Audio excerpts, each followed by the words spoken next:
We cannot do anything without God, and He will not do anything without us. September 28th, 2011 should have been the last date on Seth Hanchey's tombstone. It started out like any other day for the ambitious 17-year-old who was serving as a full-time youth pastor and also enrolled as a full-time nursing student.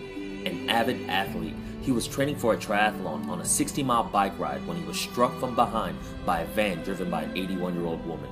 He was thrown over 167 feet and landed against a concrete guardrail. He died twice at the scene and was airlifted to the hospital and taken into emergency surgery to remove the left side of his skull due to the swelling of his brain. He was not expected to live through the night. When Seth died, he stood before God. God told him he had to go back. He had a great purpose yet to fulfill. Doctors implanted a permanent shunt to relieve the swelling in his brain. The shunt was defective and caused an infection that nearly claimed his life once more. Setback after setback, complication after complication. Seth endured 14 different surgeries and spent over 5 months in the hospital, and yet he never gave up. When Seth came out of his coma, doctors said he would be in a perpetual vegetative state with no expression or comprehension and would require constant care. All of his communication pathways were completely destroyed. But God, he didn't accept what the experts had to say. Instead, he fought. He had to relearn basic skills such as how to eat, drink, dress, and bathe himself. God is not attracted to need. He is attracted to faith. Faith is vicious.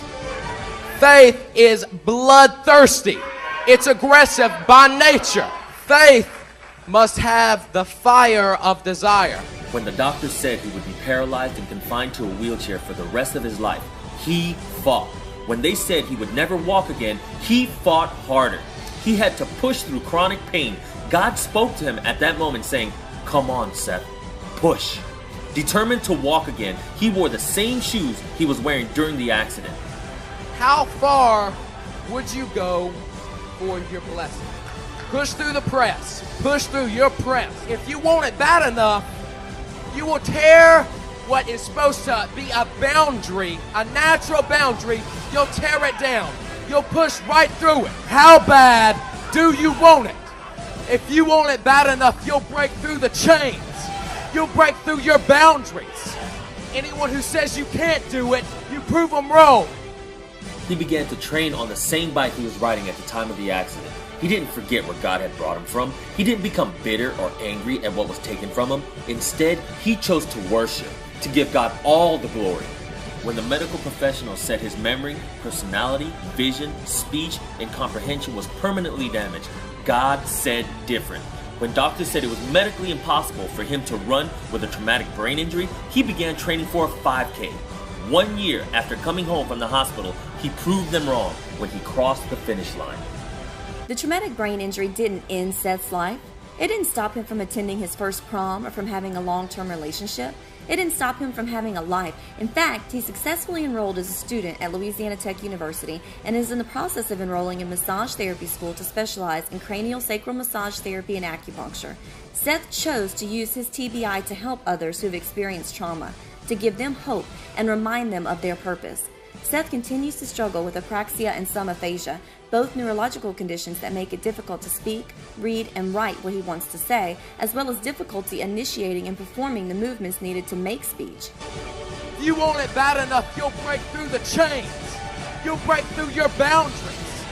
Anyone who says you can't do it, you prove them wrong. Faith is bloodthirsty. It's aggressive by nature. Faith must have the fire of desire. I'm proud to share the great, incredible, awesome news of the next chapter of this story. Seth Hanchey they were choosing one male athlete out of the state of Louisiana to go represent the USA powerlifting team in Seattle, Washington at the USA Games next year.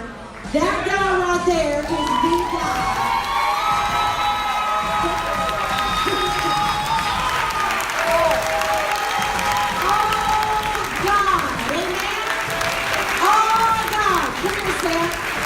So you guys watching ESPN, but y'all put the word out that nothing is too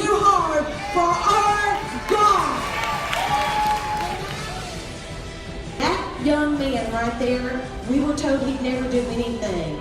He's missing part of his brain. If somebody looks at you and says you can't go get a degree, you can't go start a business, you prove them wrong.